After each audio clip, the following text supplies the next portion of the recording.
اهلا بيكم في حلقه من حلقات بنترست كوبي بيست. بصراحة سلسلة الفيديوهات دي معمولة للناس اللي هي بتحب تقلد اللبس ومش بتفكر كتير، اللي هو قلودة يعني.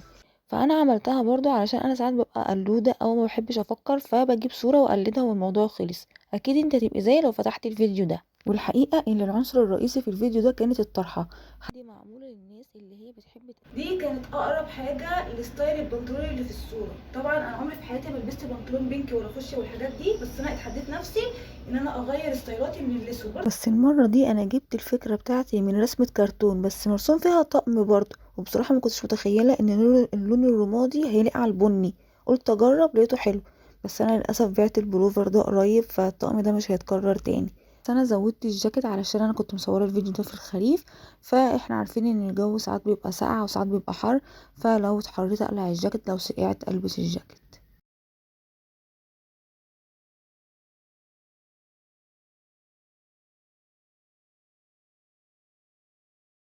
والله مش عارفه انا هبقى جريئه ولا متهوره لما اكمل في باقي السلسله دي، علشان اكيد مش هبقى محظوظه قوي ان انا اي قطعه تعجبني في بنترست الاقيها عندي في الدولاب صدفه يعني.